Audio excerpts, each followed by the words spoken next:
Hello friends, I was out here on the porch this morning just soaking up some sunshine. Early morning sun is fine for me. My skin and sunshine don't really mix very well. I tend to get really bad sunburn, like that. So I came in, had my shower, and I was still feeling like, I wanted to feel cool. So I reached for this really sweet little piece of cloth that I have just gotten from thredUP. And I love these colors. They match. Of course I reach for that because of what colors my hair is right now. And then I wanted some little tank to wear under it. And I came across this one, which is not a good color. I mean, it's fine. It's fine. But really, I prefer it to be this color, or, the color I thought it was when I bought it. But, if we can't have that, next best thing is the fuchsia that is in my new little silk blouse. So I'm going to show you the process of how I go about color correcting a garment that's not the color I want, and how you you can't take color out of a piece of cloth without doing damage. So how do I add the colors that I need to get the right shade starting here? So let me show you how I do that.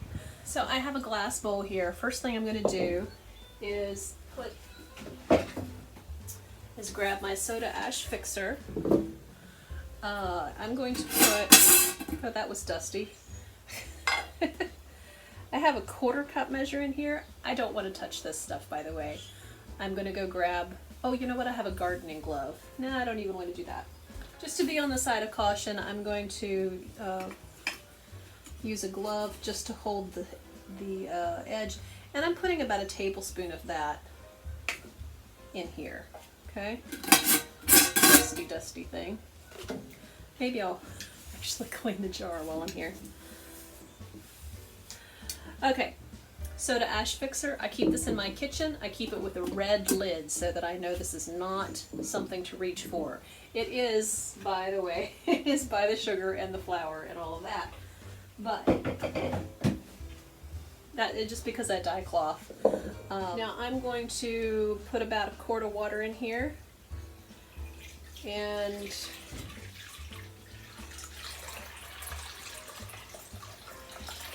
just let it dissolve a little bit.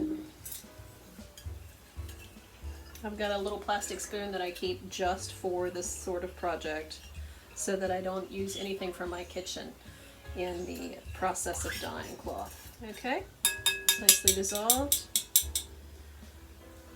And then grab this offensive little shirt. It was such a pretty color in the picture. When I got it, I was like, I didn't buy that. And it looks like I did. It's just not, quite what I had in mind. So we're going to dunk it under the fabric, under the water, so that everything gets nice and wet.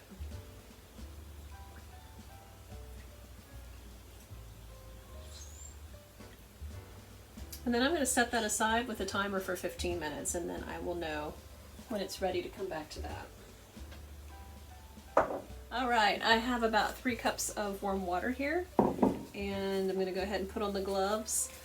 I think I'm going to go ahead and, it's a good idea to wear an apron, wear a mask, pretty much whatever protective gear you have. Suit up anytime you're dealing with Procyon dyes or any of the dyes, because they're just not that, they're just not safe for skin. Okay, what I'm going to do is take a little bit of turquoise, and I know how much by instinct. I don't know how much. What am I saying? So I'm going to get that closed as quickly as possible. And I'm just going to stir that in. I've got nice warm water. While I'm doing that, I'm going to go ahead and strain the water out of here. Okay, the garment is wet in the glass bowl. It's just sitting there wet. Let's move the camera a little bit.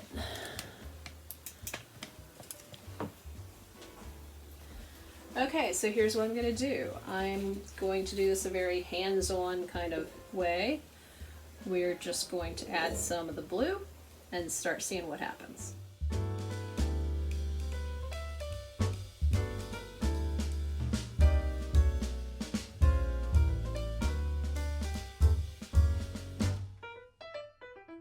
This looks pretty good, actually. I mean, the color is pretty much right on the money. I would be very happy if it turned out that color. But I'm going to overshoot it because, just because it looks that way when it's drenched with dye water, does not mean it's going to look that way when it's dry. So we're going to overshoot it a little bit.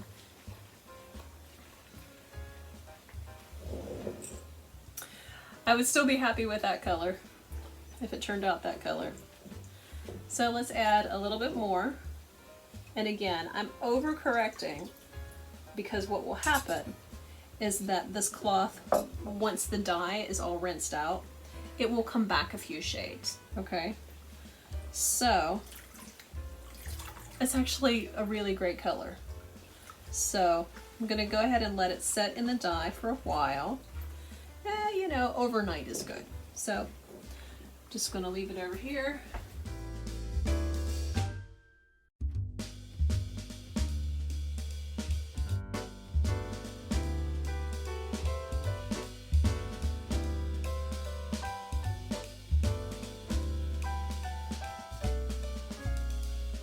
Hi again, everybody. I was back out here on my back porch this morning and was just really enjoying soaking up some warm sunshine, and the dog was playing around us, and we were drinking our tea, tea for me, coffee for him, and he had made breakfast. It was just this wonderful slow start to the day.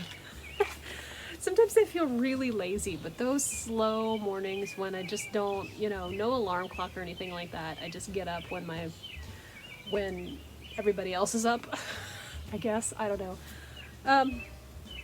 But it's been lovely to just hang out here in the sunshine. And it reminded me of the video that I started and didn't finish earlier. So I wanted to go ahead and show you how this cloth turned out. So this is the little cami that I was wearing in that first shot. It was, I don't know if you remember, but it was a nearly fluorescent pink. It's not a pink that I find particularly attractive for me. I'm more of a fuchsia pink or an orchid pink person. So I wanted to show you how this turned out. Now this garment is a cotton spandex blend, as most knits are these days. Oh, actually 57% cotton, 38% polyester, and 5% spandex. Okay, so I don't know if that's how things are these days or not. But what I think is really kind of cool about this is the cotton took the color. Remember, we added blue to it to make it come closer to this color right here. Okay, so we added blue, and so here's what happens. This really marvelous modeling in the color where the spandex and the polyester don't take the color at all, but the cotton does take the color. And isn't it cool how it becomes this kind of heathered look? So at a distance, we're reading kind of an orchid pink, which I think is very successful with this little cami. And close up, you get interest. You get this color combination of pink and lavender, actually. It's kind of a pink lavender combination. Love, love, love, love, love how this turned out. So basically, oftentimes you'll find that what is the word I'm looking for? Often the times you will find that the stitching is polyester, so it's not going to take the dye.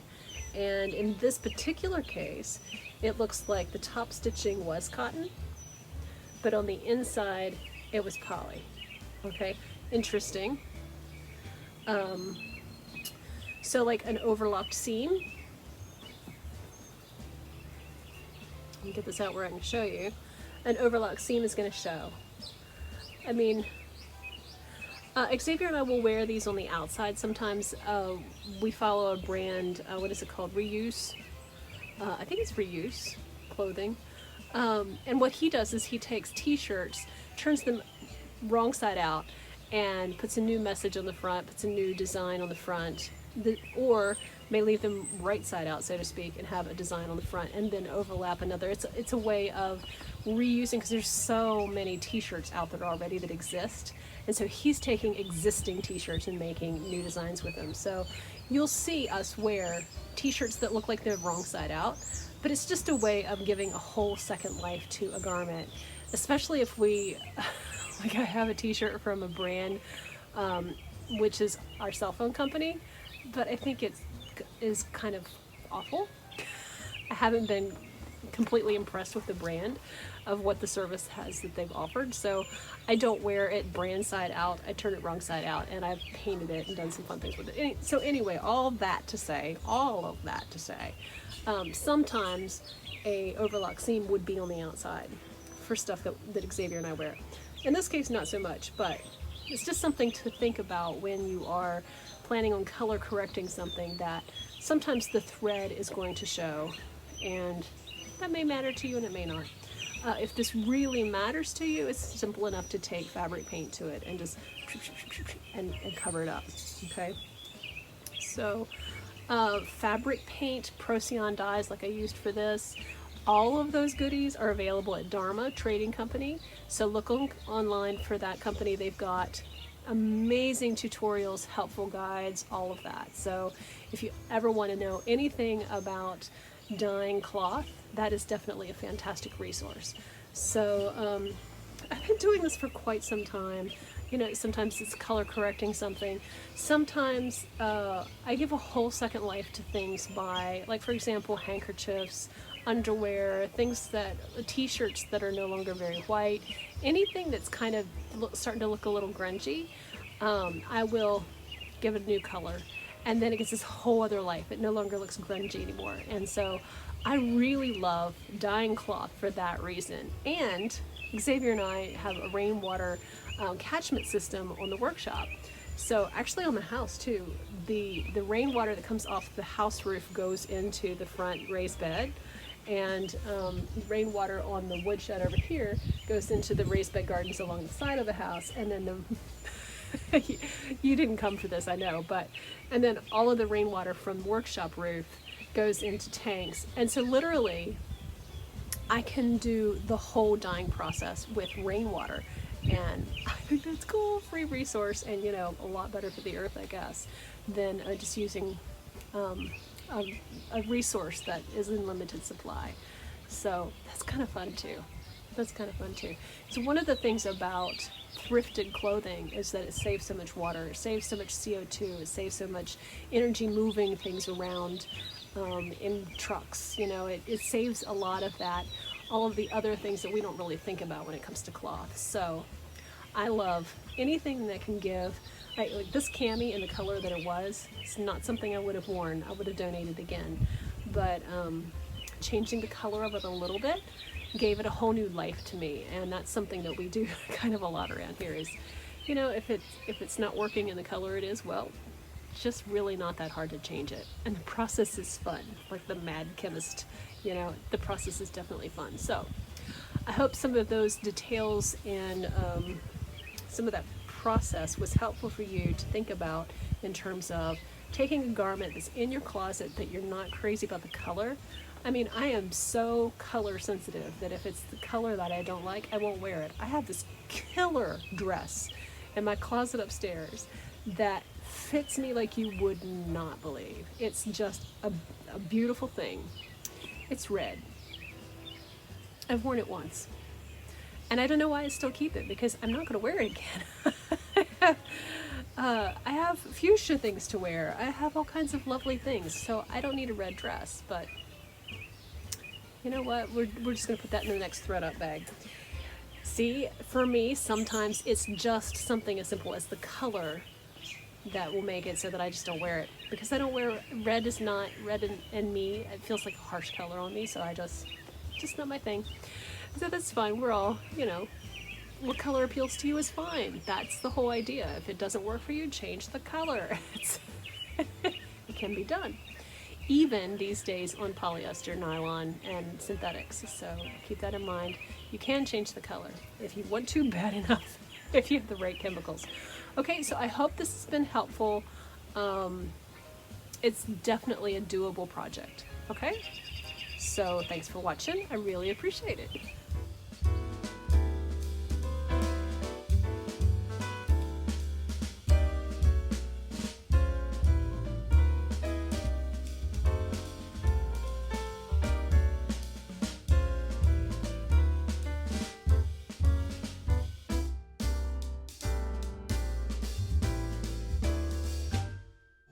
Well friends, this video has been a part of Pink Week here on the channel. One video every day, each one featuring something pink that is either upcycled or made from scratch entirely by me.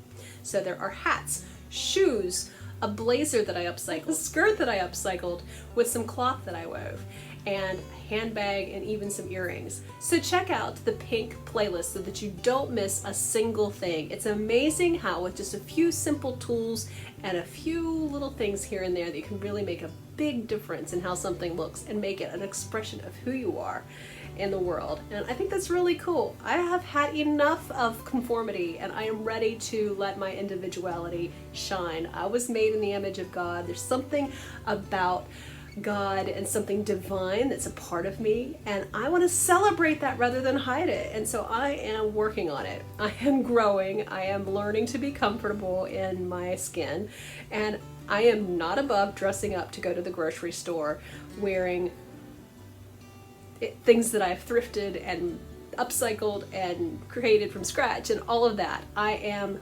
learning how to be more authentically me, and I invite you to that journey. So thanks for watching. I really appreciate it.